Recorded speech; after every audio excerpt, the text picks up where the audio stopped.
आप देख रहे हैं न्यूज बीट पारस जहांजेब के साथ। पाक भारत हालात व वाकयात, रायवन जलसे के असरात और इस्लामाबाद को बंद करने के मुहर्रिकात, ये हैं वो बीट्स जिन पे बात करेंगे अवामी मुस्लिम लीग के सरबराह शेख रशीद अहमद से।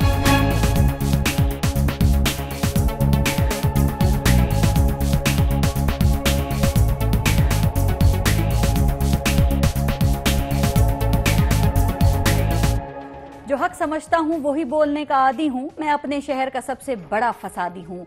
बात अगर शेख रशीद अहमद की हो रही हो तो पूरी मुस्लिम लीग नून इत्तफाक के साथ इस आखिरी जुमले सबसे बड़ा फसादी हूँ की तायीद करेगी।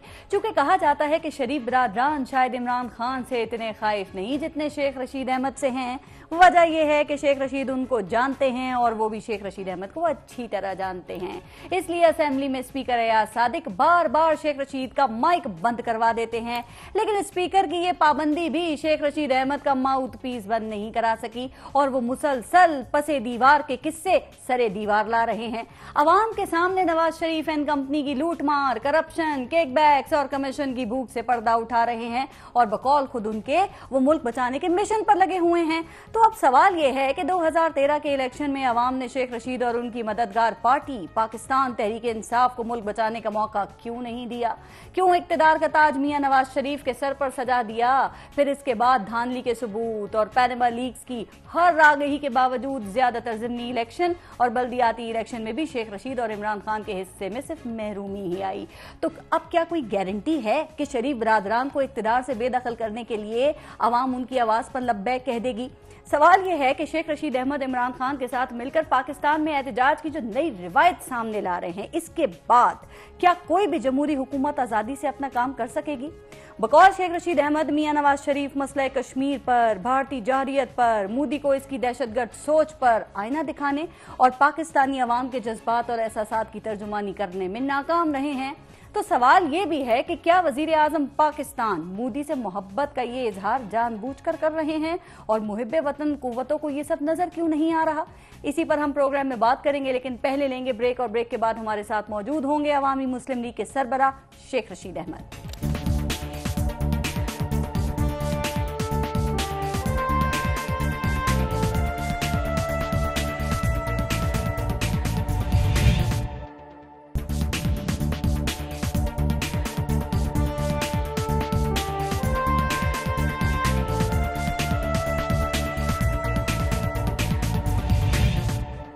अस्सलाम वालेकुम शेख रशीद अहमद साहब, बहुत शुक्रिया आपका आप प्रोग्राम में आए। शेख साहब, रायवन का जलसा क्या हासिल हुआ? 30 सितंबर की रात को आप लोग वहां से क्या तवक्कात लेके उठे?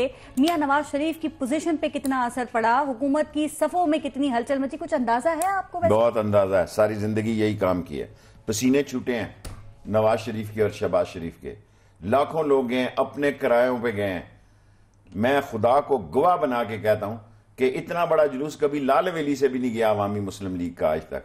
राशिद शफीक के लिए कितनी मुसीबतें हों, मैं आईबी कहती है ना 3 से 4 लाख, मैं कहता हूं जी एक आदमी था इमरान खान और दूसरा आदमी था शेख रशीद, लेकिन 10 करोड़ लोग घरों पे इमरान खान की बात को सुन रहे थे। ठीक है। और अगर कौम को मेरी बात पे यकीन है, मैंने अपनी जिंदगी में इतनी बड़ी रैली नहीं देखी। आपने कहा पसीने आ गए, पसीने तो वो अपने पहुंच लेंगे, और धरने में भी तो वो इमरान खान की बात सुन रहे थे। मेरी बात सुने, बेशर्मी की हद होती है, जिद की हद होती है। दुनिया में मुल्क को रिस्क पे, मैं तो आज कुछ और बात करने आया था। मैं तो आज ईमान की रूह से यह सोच रखता हूं कि नवाज शरीफ और मोदी एक ही सोच के आदमी है। उसने वहां नवाज शरीफ ने सर्जिकल ऑपरेशन कराया, झूठा एतजाज कहता वहां ऑपरेशन ही कोई नहीं होता, फ्रेंडली एक्शन था। और यहां पे हाँ बिल्कुल मेरी भी ये राय है। मैं तो ये कहता हूं कि यहां जो स्ट्रेटजिकल ऑपरेशन था और नवाज मोदी का स्ट्रेटजिकल ऑपरेशन और नवाज शरीफ का सर्जिकल ऑपरेशन दोनों झूठ थे। तो क्या ये फौज को नजर नहीं आ रहा? मैं कहता हूं फौज को समझ आ जाएगी। जो बात आज समझ नहीं आ रही, ये लंदन में बैठ के जब यहां हमले की बातें थे, मैंने तो जलसे में कह दिया कि ये 30 सितंबर के जलसे को नाकाम बनाने का एक सिलसिला है। और ये देखें, जहाज मोड़ के वो रायमंड आ गए 25 दिसंबर को। कासनी रंग की पगड़ियां बदली जा रही हैं, साड़ियां बदली जा रही हैं। नवाज शरीफ का मोदी के साथ आज तक किसी चैनल में निकाला इसने गुलभाषण दिया। मुझे मैंने बात करने, आज सवाल आप कम करेंगे। गुलबाशन यादेव का कभी इसने जिक्र किया है? हाँ। क्या सिस्ना ने नहीं किया? वो बहादुर खान जो पकड़ा गया, कौन? सुषमा पाकिस्तान स्वराज ने बहादुर खान का हाँ किया। उनमें आपने ये महसूस किया कि इन्होंने बलूचिस्तान का जिक्र किया? क्यों नहीं किया? ये थर्ड पार्टी, वो पता नहीं क्या जंडाल है, क्या है, ये इनके राब्तों में है, ये एक दूसरे की रेस्क्यू ऑपरेशन है। ठीक है। दोनों की सोच एक है, दोनों का एजेंडा एक है, दोनों अमेरिकन के लिए काम कर रहे हैं। और पाकिस्तान में अल्हम्दुलिल्लाह ऐसी फौज मौजूद है जो इसको एटॉमिक रेस्क्यू नहीं करने दिया। ये पाक फौज को पंजाब पुलिस नहीं बना सकते। ये पूरी कोशिश में है कि चाइना कॉरिडोर कमजोर पड़े, स्लो पड़े। 20,000 आदमी होता है एक डिव आर्मी उन्होंने तैयार की है, एक डिव आर्मी फौज ने ट्रेन की है, अभी तक उसकी पोस्टिंग नहीं कर रहे। और ये क्या समझते हैं कि ये कश्मीर का मसला, उसके आर्मी के लिए अवाम के ऊपर टैक्स लग गया है सर। लेकिन मेरा सवाल वहीं पर है कि फिर ये मोदी और मियां साहब की मोहब्बत, उल्फत, ये सब चीजें फौज को समझ देखिए नहीं आ आप रही सारे सर। लोगों से, फौज जो है वो टीवी एंकरों से डरती है, फौज मीडिया से डरती है। ये कहेंगे जमहूरियत का खून कर दिया। ये जमहूरियत चोरों का गठ जो है, ये अकल जो बुलाए हैं कि सारे लोग सुबह, ये सारा पनामा लीक्स के हामी है। माइनस आज इमरान खान मुझे कह रहा था कि शेख रशीद, मैं जमहूरियत के अंदर ही सोल्यूशन होना चाहिए शेख साहब, ये कहा जाता फिर है। जमहूरियत मुल्क को, जब सारे चोर जमहूरियत के दायरे में चोर चोर चोर चोर चोर चोर चोर चोर चोर चोर खेले, फिर जमहूरियत बचा लो या मुल्क बचा लो। और नवाज शरीफ के चंगल से, आसिफ जरदारी के चंगल से, और ये gang of 5 and there 30 kids. फौज देख रही है, समझ रही है, सोच रही है, लेकिन फिर भी ये समझ नहीं आ रहा कि वो क्यों कुछ नहीं कर रही। लेकिन करना क्या चाहिए अगर समझ भी जाती है तो? क्या करना ये चाहिए दोनों चीजों की। देखो दो ही चीजें जो मैंने बात की, सारा एक दुनिया मेरे खिलाफ खड़ी हो गई। ठीक है कि चीफ जस्टिस और आर्मी चीफ बैठे, बुला ले नवाज शरीफ को भी। 2 केस हैं, पनामा में ये पकड़ा गया रंगे हाथों। इमरान खान ने 5 लाख आदमियों को फिल्म दिखाई है, 10 करोड़ लोग टीवी पे देख रहे थे। एक आदमी टीवी पे लाएं, इनका कोई वजीर ना हो जो ये यकीन ना रखता हो कि ये हमारी दौलत है जो मुल्क से बाहर गई है। ठीक है जी, ठीक। 2 ही केस थे। TOR पे टाइम जाया किया, 5 महीने जाया किया इलेक्शन कमीशन में। अब ये साजिश समझे, कल स्पीकर ने नवाज शरीफ की भी केस जो है भेज दिया इलेक्शन कमीशन में। यानी नवाज शरीफ, स्पीकर ने जो केस कल भेजा है, उसका मतलब यह है कि ना इमरान खान के खिलाफ फैसला हो रहा है, ना जहांगीर तरीन के खिलाफ फैसला हो रहा है, ना नवाज शरीफ के खिलाफ फैसला हो रहा है। नया कटा खुल रहा है इलेक्शन कमीशन में। और सुप्रीम कोर्ट एक खुदा के बाद आस है, वो कहते हैं बड़ी करप्शन है, तो वो केस आ गया। मेरा केस तो बिल्कुल सिंपल है, एज सिंपल ट्रिपल एस है, शॉर्ट स्मार्ट एंड क्या कहते हैं, ट्रिपल एस से क्या बनेगा, स्वीट लगा लें जी। मेरा केस ट्रिपल एक्स है कि 9 बंदे निकाले गए कौमी असम्बली से, उन्होंने एहसास गलत जामल किए। नवाज शरीफ ने भी अपना एफिडेविट देना है। मैंने डी पेपर बड़ी मुश्किल से 9 निकाला। मैं एक ऊपर अल्लाह वकील है, नीचे मैं खुद वकील हूंगा। मेरे पास पैसे नहीं है महंगा वकील खड़ा करने के। सुप्रीम कोर्ट से उम्मीद है आपको? देखें, मुझे सबसे ज्यादा उम्मीद सड़कों पे ही है। हाँ। लेकिन लोग ये ना कहें कि हमने सुप्रीम कोर्ट के दरवाजे पे दस्तक नहीं की। आपको एतबार ही नहीं है तो जा क्यों रहे हैं? आप कह रहे हैं कि सड़कों पर है। 2014 से आप सड़कों पर हैं, वो 2013 से ऐवान के इक़्तिदार में हैं। हुआ क्या अब तक? देखिए बंदा ढीठ है, मैं कहना जाओ जो कुछ करना कर लो, मैं तो इत्थे ही हूं। बंदा ही ढीठ है जो उसने कसम खा ली है कि शर्म, इज्जत, रिस्पेक्ट कोई उसको अजीज नहीं है, उसको पैसे अजीज है। ये अल्लाह की सजा है इन लोगों को, ये अल्लाह की सजा है इन लोगों को। मैंने कितनी कोशिश कर रहा था, मैंने कहा था वो ना धांधली मनवा सके, ना अब तक एहतसाब के लिए ला मेरी बात सुनो, मेरी क्या वो बताए ना। 4 केस इमरान खान ने मनवा लिए हुए हैं। वो 4 सीटों की बात करता था, सियासत के 4 ही पाए हैं जनाजे के। वो कहता था 4 के 4 पाए इसके सेंटर फॉरवर्ड जो है ना। इमरान खान रोते रोते थक गया कि यार ये साबित हुआ गलत है, लेकिन आगे नतीजा कुछ नहीं। बिलाखिर नतीजा की तो बात है। पता है नून लीग क्या कहती है? सारी नून लीग कह रही है एक आदमी है जो ईद से पहले खुशखबरी सुनाता है, कुर्बानी से पहले कुर्बानी करता है, सितंबर को सितमगर करार देता है, तो पूछे उससे हुआ क्या? वही पूछ रही हूं। मैं लोगों की उम्मीद नहीं तोड़ता ताकि लोग नवंबर करीब है, लोग ज्यादा खुदकुशियां न करें। मैं लोगों को उम्मीद दिलाता हूं ये चोर जा रहा है, हर दफा एक डेट, ये चोर जा रहा है। ये मैं अपनी बदनामी, ना मैं पॉमिस्ट हूं, ना मुझे कोई इल्म हिंसा आता है। मैं लोगों को आस देता हूं कि या लोगों खड़े रहो, खड़े रहना, ये चोर भागेंगे। वो कह रहे हैं हम जा रहे हैं 2018 में दोबारा आने के लिए, वो ये कह रहे हैं।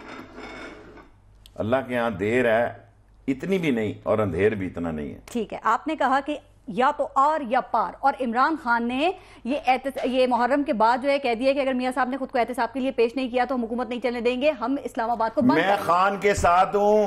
इस इस्लामाबाद को, एयरलाइन को, PIA को, रेलवे को, ऑयल टैंकरों को, ट्रकों को, ब्रिजों को, पिंडी को, लाहौर को, रावी को, चनाब को, सतलुज को, सबको रोकेंगे कि मुल्क पे चोर आ गया है। चोर और डाकू ग्रुप जो हैं, इन डाकुओं ने कब्जा कर लिया है, इनसे निजात देनी है। जान जाती है ना, अल्लाह की इमानत है, चली जाए। जितना आप मियां नवाज शरीफ को जानते हैं, आपके ख्याल में जो अल्टीमेटम आप लोगों ने दिया है वो इसको मान लेंगे? देखें, उसका एक प्रॉब्लम है, उसको पता अगर मैं मान लूंगा तो जेल जाएगा।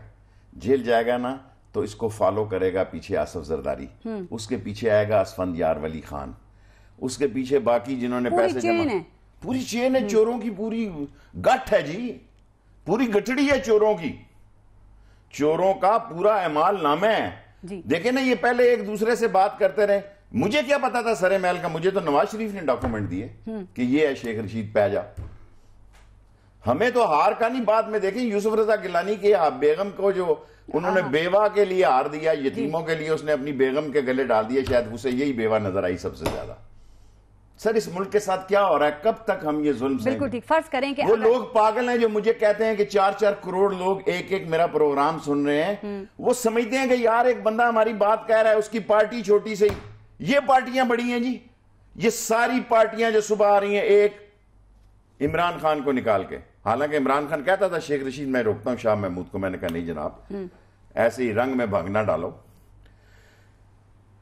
अचकजई कश्मीर का हामी है, अचकजई इंडिया का, यानी इंडिया की आंख में आंख डाल के बात। आपको बहुत पता है कश्मीर के बारे में, तो पार्लिमानी कमेटियों के जो कल इजलास हो रहा है उसमें क्यों नहीं बुलाया? आप कहते हैं मियां नवाज शरीफ को तो ना विजन है ना क्रेडिबिलिटी है, वो समझते हैं, फिर आप में है, आपको भी तो नहीं बुलाया उन्होंने। मेरे से तो आंख में आंख मिला के वो मिलाने से डरता है, घबराता है, इतनी जरूरत ही नहीं है उसमें, कहता अगली असेंबली में नहीं होगा। और मैं तो इस असेंबली में भी एक बेगानों की तरह जाता हूं, न बाहर आके मीडिया से बात करता हूं। अगर मीडिया ना हो तो मेरा ख्याल है मेरी तो सियासत ही फारग थी। वैसे आपकी बड़ी सब सपोर्ट कर रहे हैं कि ऑपोजिशन पार्टीज कह रही हैं कि शेख रशीद अहमद को बुलाना चाहिए। अगर अब बुला लिया जाता है कल से पहले, उस इजलास से पहले, तो जाएंगे फिर? मैं नवाज शरीफ को जानता हूं बहुत अच्छी तरह से, मुझसे ज्यादा इनको कोई नहीं जानता। मैंने एक बात आपके प्रोग्राम में कही थी, आज फिर दोहराता हूं कि नवाज शरीफ का वालिद बहुत बड़ा आदमी था, बहुत, आई रिस्पेक्ट हिम, अल्लाह उसको जन्नत नसीब करे। वो मुझे कहता था शेख रशीद हर आदमी की कीमत होती है, बाज आदमी खरीदा नहीं जा सकता। ठीक है। सो ये नवाज शरीफ देखो ना, जब शुरू हुआ उसको पता बिजली के बिल कैसे ठीक कराते थे, इत्तेफाक फाउंड्री के, गैस को कैसे मैनेज करते थे, रेवेन्यू कैसे करते थे, किस तरह इत्तेफाक फाउंड्री उन्होंने जज से मिलकर आयशा से किस तरह फटे लगाई, किस तरह अपने बंदों को फटे लगा दिया, किस तरह लंदन की प्रॉपर्टी बेच रहे हैं 600 करोड़ की। उनको पता है ये नसीब की बात होती है। इस दौलत ने आज ही मैं कहीं देख रहा था, उसके घर के बाहर पनामा हाउस लिख के चला गया कोई लंदन के, देखा आपने जी? कह देना कि मैंने भी देखा है क्योंकि मैं तो इंटरनेट का हामी नहीं हूं, मैं तरीके इंसाफ वालों से आरियतन 1-2 लोग लेने लगा हूं, क्योंकि मुझे इतना ही ट्वीट आता सेंड करके, और आसम बेचारा कहता जी आप ये मत कहा करें, हमारी फर्क पड़ जाता है। मैंने कहा सच बोलना चाहिए। शेख साहब, लेकिन मैं इस वक्त बात आपसे करना चाह रही हूं जो इस्लामाबाद बंद करने की बात की है, अगर मियां नवाज शरीफ ने इस अल्टीमेटम को इग्नोर कर दिया, अहमियत नहीं दी है सर, तो फिर दावे के मुताबिक आप लोग को इस्लामाबाद बंद करना पड़ेगा। क्या आप लोग अकेले ये काम कर लेंगे या दूसरों की जरूरत पड़ेगी? कमाल सवाल किया। देखें, मैं वो वाहिद आदमी हूं जो आज मैंने खान को ये बताया, मुलाकात हुई आपकी मेरी खान में, मैंने कहा नथिया गली में भुट्टो ने हमें कहा उस दिन, और भी लोग थे, बास्केट वाली बात, हाँ, उसने कहा कि मैं आज इमरान खान को 1970 का इमरान खान देखता हूं इस रैली के बाद। देखिए, मेरी छोटी पार्टी मैंने इसलिए महदूद रखी है कि मंडी में एक आदमी मेरा मकसद और मेरी सोच और उसकी वो तबलीग कर रहा है, वो मेरे फिक्री नजरों की कि गरीब का राज होना चाहिए, उसके दिल में दर्द है। मैं इस बड़ी क्लास का पहले दिन से मुखालिफ हूं। मैं गलती ये कर बैठा, आज मैं गलती का लफ्ज मेरे मुंह से निकला, मैं इन मौलवियों के पीछे लगा रहा, इस्लाम की सरबुलंदी, ये साले इस्लाम का नाम लेते हैं, शक्ल इनकी इस्लामाबाद की तरफ थी, नाम ये इस्लामाबाद का ले रहे थे, मुंह इनका इस्लामाबाद की तरफ था, और उसका नतीजा क्या निकला जी? आज कश्मीर कमेटी के इंचार्ज वो हैं जिन्होंने पाकिस्तान की कभी हिमायत बनने में शरीक नहीं थे, आज उन्होंने 2 मीटिंगों से ज्यादा नहीं मिलाया। मैं उनका बड़ा ही एहतराम करता हूं, फजलुर रहमान साहब का, क्योंकि वो साथ खड़े हैं। मियां साहब के, अगर वो कहते हैं तो। मैं कहता हूं वो ज्यादा अच्छा है इन मुनाफिकों से जो अंदर से नवाज शरीफ के साथ हैं। पीपल्स पार्टी हो गई, असफंदियार वली हो गए, मुनाफिक हो या ना हो, लेकिन वो ऑपोजिशन है। फजलुर रहमान ने पहले दिन ये कहा मैं नवाज शरीफ के सीटों पे सरकारी बैठे हुए हैं जी। कहां ये सारे पनामा लीग के हामियों की मीटिंग है, माइनस शाह महमूद, ये सब लोग लूटी हुई पनामा लीग के दौलत के हामी हैं। इस्लामाबाद बंद करने के लिए इत्तेफाक राय इनके साथ आप पैदा करेंगे, चूंकि आप लोगों ने दावा बहुत बड़ा कर दिया, कहा जा रहा अपने कद से बड़ा दावा कर दिया है इस्लामाबाद बंद करने का। 30 सितंबर को भी 2-3 आइटम उनके खराब गए तहरीक इंसाफ के। 13 अगस्त कमजोर गया, 3 सितंबर कमजोर गया। फिर मैं देखो सच्चा आदमी हूं, वो जलसा है, रैली है सर, उमूरे हुकूमत मुअत्तल करना, दूसरी चीजें आप बेहतर समझते हैं। माफ करना, अपनी जेब से किराया बस पे लेके और ये कहना 3 बजे, देखे ना 13 अगस्त को शेख रशीद को 3 बजे नोटिस के बम्बार 4 दाखिल हो गए हैं खुदकुश, 3 सितंबर को नोटिस, 7 को नोटिस। यही हाल रैली का किया, एक दिन पहले दाखिल हो गए हैं। पहले डंडा फोर्स दिखाते रहे, कहां है वो डंडा फोर्स, थता बदमाश और डंडा फोर्स, ये सब फोर्सें जो है ना। मैं तो इस वक्त ऑपोजिशन की बात कर रही हूँ। 2014 के जलसे में भी यही ऑपोजिशन मियां साहब के हाथ इसने मजबूत किए थे ना, और फिर आप लोग अकेले खड़े रह गए थे। इस वक्त ये अपोजिशन इतनी बेईमान है कि अंदर से उसके साथ है और चेहरा बनाया हुआ मैं साथ नहीं हूं। देखें, बयान देते हैं हम भी करप्शन के खिलाफ हैं। जरदारी साहब ने 6 डिमांडें जो फौज को पेश की, जिसमें एलान अली और डॉक्टर उसका भी शामिल था, फौज ने ठुट पे नहीं लिखा। 2-3 साफी भी भेजे इन्होंने, रहमान मलिक साहब लेके गए उनको TADA दे के इंटरव्यू करने राजी का। आज अपने साइज में है ना, आज अपने साइज में है। अगर यही हालात रहे तो पाकिस्तान की मुस्तकबिल की सियासत पंजाब में नवाज शरीफ और इमरान खान के दरमियान होगी और कोई पार्टी मैटर नहीं करेगी। उनको शिकायत पता है क्या है, वो कह रहे हैं कि आप लोग ये सोलो फ्लाइट करते हैं, ये फैसले भी खुद ही कर लेते हैं। अच्छा हो गया जी, पहले मैं इसको डिफेंड करता था, अब मैं इमरान खान के साथ। नाराज होते हैं इस बात पे। कौन साथ कौन चलता है? मुशावरत करो हमसे क्या पहले। मुशावरत करें? आसफ जरदारी के पास वीटो पार्टी पावर है। आधे एहतसाब के केस जो है ना, जी बिल्कुल, सिर्फ सिंध के ही है। उसका एक ही एजेंडा है कि तुम जानो तुम्हारा कान जाने, सिंध की पॉकेट मनी मुझे मिलनी। इतनी तारीफ बिलावल की आपने की कि मैं तो उसको शहजादा बनाना चाह रहा था, और अब आप कह रहे हैं कि वो, मैं क्या कहा, फनी खराबी दूर नहीं कर सका। मेरी पूरी कोशिश थी कि फनी खराबी दूर हो जाए, अगर नहीं हुई तो नहीं हुई, अल्लाह के काम है।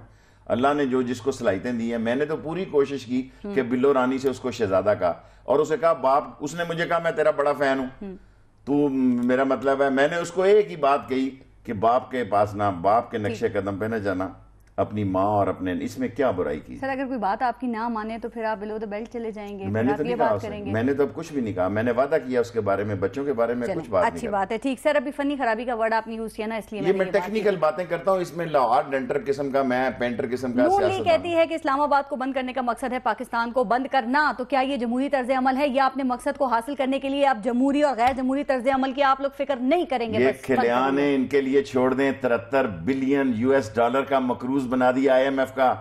25,000 अरब पाकिस्तानी बैंकों के आगे हमें लंबा डाल दिया इस कौम को। जो 33,000 का मकरूज पैदा होता था वो 1,43,000 का मकरूज पैदा हो रहा है। जो 680 अरब रुपया प्राइवेट जो पावर प्लांट्स हैं उन IPPs के छोड़ दिए। 38 बिलियन लायबिलिटी। अब मोटरवे भी कर्जे पे रख के आप ये बॉन्ड निकालने लगे हो। मोटरवे तुम कर्जे पे रखोगे, ये मेट्रो तुम कर्जे पे रखोगे, क्योंकि तुम लूटी हुई दौलत वापस नहीं लाना चाहते। इंडिया में कितने हजार अरब डिक्लेयर हो गया जी कल या परसों। ब्रिटिश ने 44 बिलियन US पाउंड जो हैं वो निकलवा लिए स्विट्जरलैंड से। आपके तो अपनी दौलत वहां है, आपका वहां शेख सईद निकल आएगा स्विट्जरलैंड से। यार इस्लामाबाद को घेरने के चक्कर में मेरा सवाल था, कोई गैर जमहूरी कदम अगर उठ गया तो फिर उसका जिम्मेदार कौन होगा? इससे बड़े चोर और डाकू इस मुल्क में कभी नहीं आएंगे जितने आज आए हुए हैं।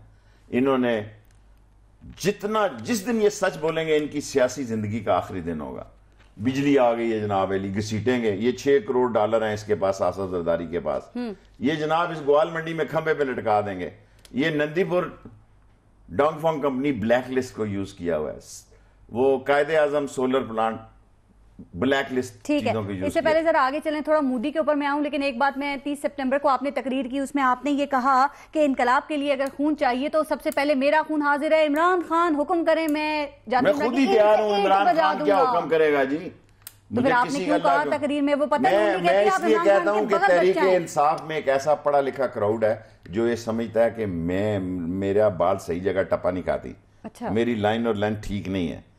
मेरा ये ईमान है कि फैसला सड़कों पे होना है, और मैं इसलिए सुप्रीम कोर्ट में गया हूं कि भाई ये एक आखिरी हुज्जत, अगर हम इधर शहर बंद करने की कोशिश कर रहे हो, उधर मेरा ख्याल है चीफ जस्टिस साहब इस कौम पे मेहरबानी करें, मैं बार बार दरखास्त ही कर सकता हूँ, तो इंतजार तो करें सुप्रीम कोर्ट के फैसले का। मैं दरखास्त ही कर सकता हूँ। चीफ जस्टिस बैठे, वो बैठे, आर्मी चीफ बैठे, नवाज शरीफ को बैठे, 2 केस हैं, एक मॉडल टाउन में बंदे मारे हैं कि नहीं मारे जी, और एक ये पनामा लीग के पैसे किधर से आए। वो तो कहते हैं कोई इशू ही नहीं है, नून लीग तो कहती है हम तो हमारे नजदीक ये कोई इशू ही नहीं है, और हमारी मैं कौम नवाज इस पे शरीफ को interested ही जानता नहीं हूँ, है।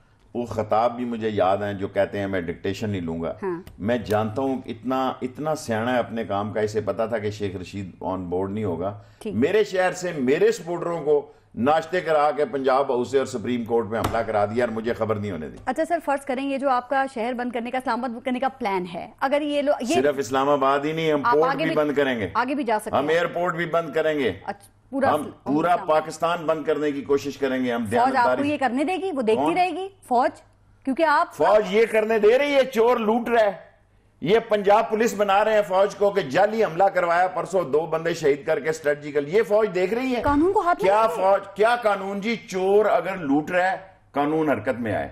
अगर चोर के, ये लोग जो चोरों को मारते हैं सड़कों पे इसलिए मारते हैं ना कि अदालतों पे इनका एतबार नहीं रहा। एक बेचारा फोन चोरी करने वाला तो जो है, आधी जेलें जो भरी पड़ी हैं, ठीक, आधी जेलें जो भरी पड़ी हैं, फौज हमारे तरफ देखेगी, उसकी तरफ नहीं देखेगी जो जनाब अली 2-2 महीने जाली ऑपरेशन कराता है। अगर ये प्लान नाकाम हो जाता है या आप लोग खुद किसी वजह से नजरसानी फिर कर कौन लेते हैं, जाने, देखिए नजरसानी एक अलग बात तो है। क्या आप 2018 तक मियां साहब को जाने देंगे और फिर ये जल से जुलूस ही करते सर रहेंगे? जी, पनामा लीग के पीछे शेख रशीद और इमरान खान 2 स्टिंगर मिसाइल है। जब तक ये इसको गिराएंगे नहीं, इस करप्शन में जेल भिजवाएंगे नहीं, ट्रायल करवाएंगे नहीं, उस वक्त तक ये स्टिंगर इसके पीछे लड़ेगा। बेशक लाहौर जाती उमरा लैंड कर रहा हो, ये स्टिंगर उनके पीछे ये जाए। मिसाइल अगर चल गए तो तबाही भी तो होती कोई है। तबाही नहीं होती, गंद जितना मिट जाए बेहतर है। गंदा खून जोंके नहीं लगनी चाहिए, ठीक है, गंद जितना मिट जाए बेहतर है। शेख रशीद और इमरान खान 2 स्टिंगर इन दोनों के पीछे जाएंगे और आखिरी वक्त तक जाएंगे। बेशक इसका नतीजा कुछ अब नहीं। आप किसी भी हद तक जाने के लिए तैयार हैं, इसका मतलब ये है। शेख साहब, अब जरा बात करते हैं मोदी की, थोड़ी सी मैं बात करना चाह रही हूँ कि मसला था मोदी को जवाब देने का। आपके ख्याल में मियां मोहम्मद नवाज शरीफ ने जवाब में क्या ऐसी कमी रही जो इमरान खान ने जवाब दिया, और उस कमी की वजूहत भी बतानी है आपने, क्यों कमी थी? अगर देखिए, नंबर 1, अमेरिकन की हिस्ट्री में इंडियन, अब आपने सीरियस बात की है कि ये कोई गांधी का मोदी नहीं है, ये राजीव का मोदी नहीं है। मैं कभी सोच भी नहीं सकता था कि इंडिया इस तरह अमेरिका की गोद में जाएगा। एक नॉन अलाइंड मूव, एक रशिया के साथ रूबल से भरे हुए उनके खजाने। जी, इस वक्त जो इस मुल्क में आदमी मुसल्लत किया गया या लाया गया जमहूरियत के नाम पे, और चोर आदमी से डील करना, सुपर पावर्स को सब पता है कि शेख रशीद की पनामा लीग क्या और नवाज शरीफ की क्या और आसिफ जरदारी की क्या है। लड़ वही सकता है। हमने देखे हमारी क्या औकात है, अकेली मेंबरशिप है पार्टी में, ये नहीं बुलाते स्पीकर, ये सुपर पावर हमारे जहाज से उतारती है 2 दफा। वो कोई बोलता ही नहीं हमारे लिए, यार हम यतीम मस्कीन, हम कौम की आवाज है। कोई इससे बड़ा जुल्म है कि सुपर पावर एक आदमी को 2 दफा जहाज से उतारती है और गनों के साए के नीचे खड़ा करती है। मेरा जुर्म यह है कि ये शहर ने मुझे वोट दिए, ठीक, शहर समझती है बदमाश नहीं है, ये माल डंग टकवाऊ नहीं है, ये जुआ या मंशियात फरोश के लिए नहीं खड़ा होता, कोई मंशियात की स्मगलिंग में मुलसफ नहीं है, कोई एफिडेविट में मुलवस नहीं है। क्योंकि इसलिए मुलवस नहीं है तो इसको जनाब अली आप ना इसका स्कूल बने, ना इसका अस्पताल बने, ना इसकी गली बने, ना इसका कोई एक्सप्रेस वे बने। और जो बनने की बात करते हैं ना जी, मैंने नवाज शरीफ पे वो बुरा वक्त भी देखा है। नवाज शरीफ साहब, जिस वक्त आप कराची कोर्ट में पेश हुए थे, सिर्फ शेख रशीद आपके साथ खड़ा था, और आपको पता है कि आपसे पहला राब्ता दुनिया से मैंने आपका अपने फोन से कराया। आप कहते हैं कि नवाज शरीफ को मोदी को कहना चाहिए था नो मोर, नो मोर, अब जुल्म नहीं होगा कश्मीरियों पे। मैं कहता हूं जिस तरह पठानकोट से उसको फोन लगाया। अब बड़ी अजीब बात है जो मैंने जलसे में कही, मैं दोहराना नहीं चाहता। जब आदमी ऑपरेशन थिएटर में जाता है, अपनी माँ को फोन करता है, बाप को करता है, वो मर गए हो तो भाइयों को करता है कि मेरी गलती माफ कर देना, मैं ऑपरेशन थिएटर, दिल का ऑपरेशन है, बड़ा सीरियस। इसने दोनों फोन मोदी को टकराए।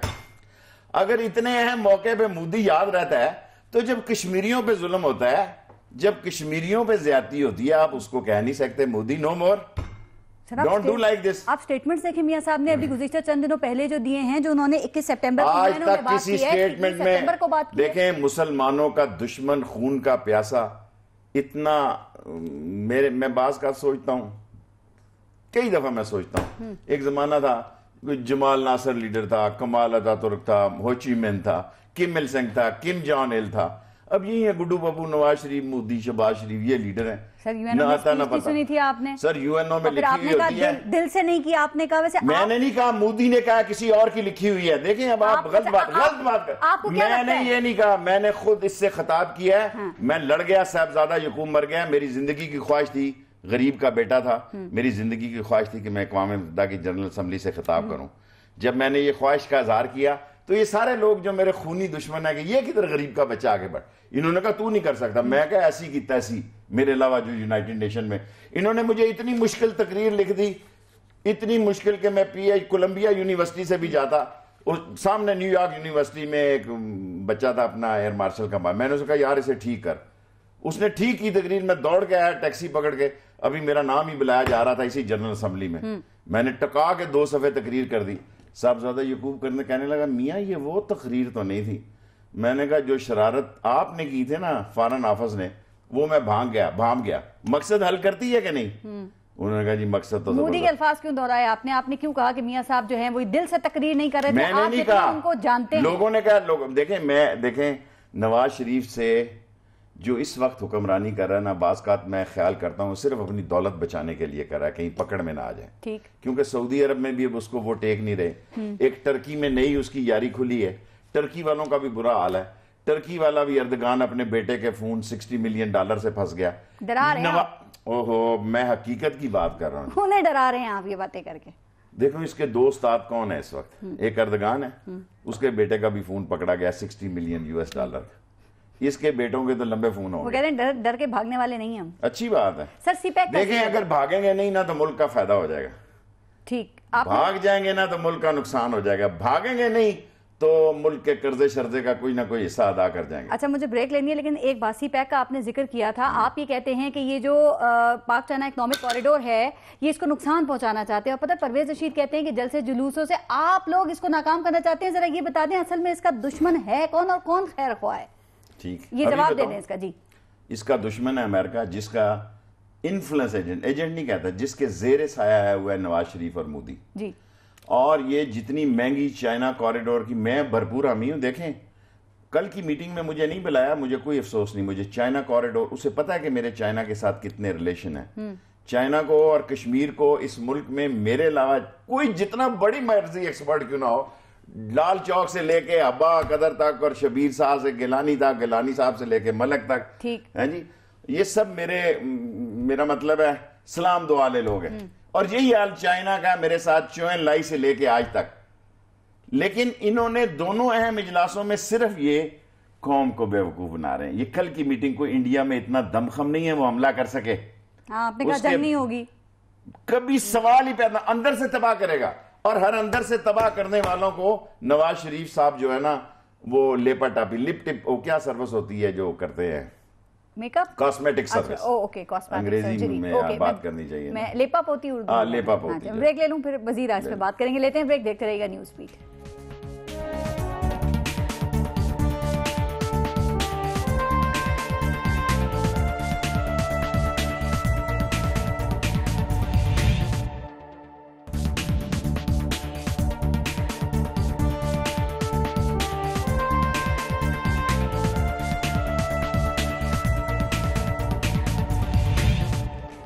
अच्छा शेख साहब, ये नैब, FIA और FBI ये वाजे कर चुके हैं कि पनामा लीक की तहकीकात नहीं कर सकते हैं, तो सर क्या ये इदारे वाकई इतने कमज़ोर हैं, इनके इतने महदूद इख्तियारात हैं ये कि पनामा की तहकीकात नहीं कर सकते, या शरीफ खानदान के नाम की मौजूदगी की वजह से इनका दमखम जो है वो छिन गया, ख़त्म हो गया? मैं समझता हूँ इस मुल्क का जमहूरी निज़ाम बहुत बड़ी डकैती है, बहुत बड़े डाकुओं का निज़ाम है। कि जब एक आदमी देखें, खुर्शीद शाह अब एहतराम करना चाहिए, अपोजिशन लीडर है, वो सारी जो चोरी पीपल्स पार्टी ने की है उसका एहतसाब करने के लिए शबीर शाह आ जाएगा एज ए अपोजिशन लीडर, और दोनों मिलकर लगा लेंगे। इसी तरह नैब का भी यही हाल है। सीबीआई देखें, सीबीआर को तो मकरू कर दिया है इस एफबीआर को। भाई कौन सा इदारा तहकीकात करेगा? देखिए मेरी बात सुने, स्टेटा का जितनी इन्होंने, मैं जीऊं या मरूं, मैं कौम के सामने खुदा को गवाह बना के ये कहता हूं कि इसहाक डार सिर्फ एक्सपर्ट है कि कागजात को खराब करने का, फोर्ज करने का, हेर फेर करने का। ठीक, ये इसकी बहुत बड़ी ट्रेनिंग है। मुशर्रफ ने भी 10 मिलियन कितनी सजा दी थी डॉलर्स की कि इसने जाली कागज, उसको भी IMF को भी टका दिए थे।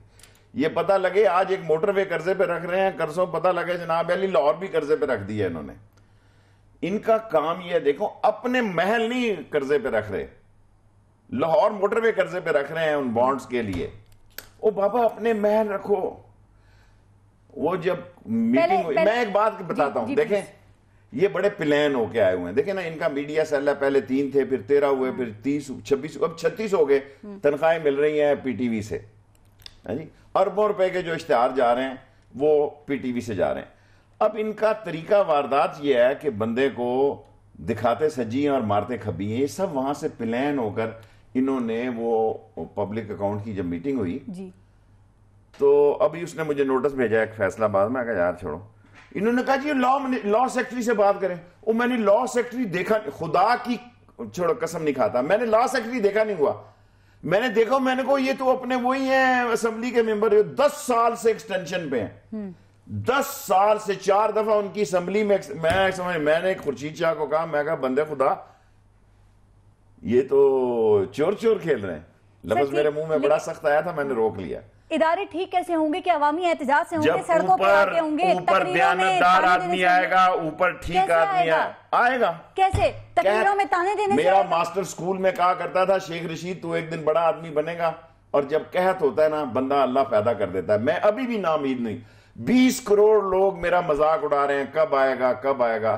मुझे अल्लाह से सर, वो प्लेटफॉर्म जहां पे कानून साजी होती है वहीं से इदारे ठीक होंगे ना? तो वहां पे क्लब है, वो तो डिबेटिंग क्लब है। कभी किसी ऐसी डिबेटिंग क्लब की कार्रवाई सुनी जिसका इलेक्शन बजट सेशन में वजीर खजाना के दौरान हाजिरी पूरी ना हो? सर, रोडो से बहुत उम्मीद है आपको। 2013 से एहतजाज करें, बताएं कौन सा आप लोगों ने ये इदारा ठीक मेरा जब जनाजा भी निकल रहा हो ना, तो रोड पे रख देना कि ये रोड पे था बंदा, नतीजा रोड से निकलेगा। आपने कहा कि मियां नवाज शरीफ का जाना जरूरी है, बहुत जरूरी है। अगर मुल्क तरक्की करे, अगर ये कोई चाहता है कि मुल्क तरक्की करे सर, तो आप समझते हैं कि उनके जाने से जो है ये तमाम सूरत हाल ठीक हो जाएगी? जब चोर को सजा नहीं मिलेगी, फिर असफंद यार को क्यों पूछेंगे कि तूने ये बुलेट प्रूफ जैकेट्स जो हैं, ये 38 करोड़ रुपया नैब को क्यों जमा कराया तेरे वालों ने कि जाली सिल्वर वाली बुलेट प्रूफ ले ली बजाय स्टील वालों के? मरे गरीब के बच्चे बाल मरे। जब जेन्युइन नहीं होगा तो फिर शेरपाव जैसे लोग पैसे जमा करा के सियासत में रहेंगे। लोग आपकी इन बातों पे यकीन करेंगे। जब जेन्युइन नहीं होगा तो सरे महल, जब आदमी इक्तदार में होगा कहेगा मेरा नहीं है, जब उतर जाएगा कहेगा ऐसी की तैसी मैंने खरीदा था, और नवाज शरीफ उसके साथ होगा। मुझे एक बात देखें, मुझे एक बात बताएं, इस निजाम से ना गरीब के बच्चे को रोजगार मिल सकती है, ना तरक्की मिल सकती है, ना वो असेंबली में आ सकता है, ना उसका रोल है। मैं सिर्फ अपने शहर में एक बात से खुश हूं कि जनाजा गांव पे लिखा हुआ कि जिसके पास जनाजे के पैसे ना हो, कफन दफन के, वो हमें इस मोबाइल नंबर पे फोन करे, और उसने अपना नाम भी नहीं लिखा हुआ। सर, लोग आपकी इन बातों पे यकीन करें या उन चीजों पे यकीन, उन मंसूबों पे यकीन करें जो फीते एक के बाद एक मियां साहब काट रहे हैं, उन इश्तहारात पे आज तक नवाज शरीफ ने इतने सालों में जितने फीते काटे हैं, आज में इतनी गंदी बातें मेरे मुंह से निकल रही हैं। बादशाह डैम में सारी शराय रेशम डाएगी। अगर मेरी अव्वल तो है कोई नहीं अगली नस्ल, अगर आपकी भी नस्ल हो वो भी मर जाएगी तो शारा रेशम नहीं बनेगी इनसे। शारा रेशम गरक होके कहां मशीनरी जाएगी, कहां बादशाह डैम और दासू डैम में अभी तक ये सारा टीवी खेल रहे हैं। अगर टीवी पे कोई लीडर है तो शेख रशीद इस मुल्क का सबसे बड़ा लीडर है। अगर बेवकूफ बनाना एक कौम का एक मेयार है तो नवाज शरीफ इस मुल्क का सबसे बड़ा लीडर। वो तो कहते हैं 2018 तक ये नूनी की हुकूमत तमाम मसाइल को हल कर देगी। स्टॉक मार्केट जो है वो 40,000 का इंडेक्स क्रॉस कर चुकी है। स्टॉक मार्केट का पाकिस्तान की इकोनॉमी से क्या तल्लक है? एक्सपोर्ट आपकी कितने पर? अब मुझे बातें करने दें। आप ये पढ़े लिखे लोग जो है ना, ये बर्कले, हार्वर्ड और एसेक और सैसेक से पढ़े हुए, हम टाट वाले लोगों को समझाएं आपके ओवरसीज पाकिस्तानियों के रेवेन्यू, वो क्या रेमिटेंस, वो 38% कम हो रही है। एक्सपोर्ट आपका कम हो रहा है, ठीक है जी। टेक्सटाइल आपकी कम हो रही है।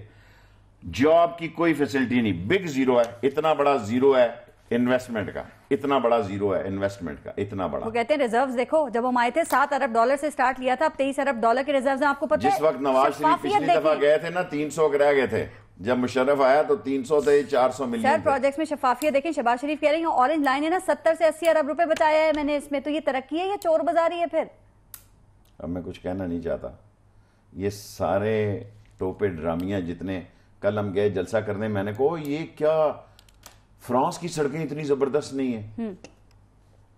उन्होंने कहा साहब ये सारी जमीनें एलडीए ने ले ली हैं और आगे एमएनए रखे हुए हैं, इनके नसीब में नहीं होनी दौलत। इतनी दौलत इन्होंने मारी है, इतनी दौलत इकट्ठी की है कि दौलत हाथ जो के खड़ी है। दौलत की देवी कहेगी ए महाराजा शहबाज शरीफ, ए महाराज नवाज शरीफ, कब तेरा जी भरेगा? 1935 से लगा हुआ, तेरा जी भी नहीं भर रहा और अकाउंट भी नहीं भर रहा। आप कुछ भी कह लें, लेकिन इन्हीं चीजों की बुनियाद पे ना हर बाई इलेक्शन में बैलेट बॉक्स से शेर निकल रहा है, और वो कह रहे हैं 2018 में भी शेर ही निकलेगा। कौम को खाएगा, घबराए नहीं, ये कौम इस तरह निकलेगी, इस तरह निकलेगी। लोग बाद में मुझे वली कहेंगे मेरे मरने के बाद, इनके घरों को आगे लगेंगी, इनके महल जल जाएंगे।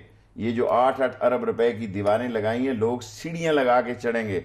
आज वो वक्त में काम शुरू हो गया। लोग मुझे बेवकूफ ना समझें कि ड्राइवर अपने मालिक की गाड़ी खुद मिलके चोरी करके बिकवा रहा है। मुलाजम जो है फ्रिज बिचवा रहा है। आधे मुलाजम जो हैं वो थानों में पकड़े जा रहे हैं घर के। देखें ये फेल हो चुके हैं। ये इन चोरों के सारे, ये जितने लोग कल एक इमरान खान को बीच में पार्टी को निकाल दें, बाकी सब जुम्मा जंज के साथ है। ये चोरों की बारात है जो सुबह बुलाई है, ना इसका इंडिया से तल्लक है ना पाकिस्तान से। ये नवाज शरीफ के चोरों की बारात है जो सरकारी लोग है, और पाकिस्तान को जो जज्बा है जद्दोजहद और आजादी है, कौम का बच्चा बच्चा कश्मीर के साथ। आप कितने पुरुमीद हैं, या फिर आपको लगता है एक हारी भी जंग लड़ रहे हैं आप लोग? देखें, उम्मीद तो अल्लाह का नाम है, उम्मीद तो इंसान का नाम नहीं है। लड़ेंगे खून के आखिरी कतरे तक और आखिरी सांस तक। चोर को चोर कहेंगे, चौकीदार नहीं कहेंगे। जान जाती है चली जाए। बहुत शुक्रिया शेख रशीद अहमद साहब, अवामी मुस्लिम लीग के सरबराह, प्रोग्राम में हमारे साथ मौजूद थे। क्या हमारे सियासी इख्तिलाफात कौमी मसाइल के हल में रुकावट बन सकते हैं? सोचिएगा। अपना अपने मुल्क का ख्याल रखिए। फारस जहां ज़ेब को इजाजत दीजिए। अल्लाह ने के बाद।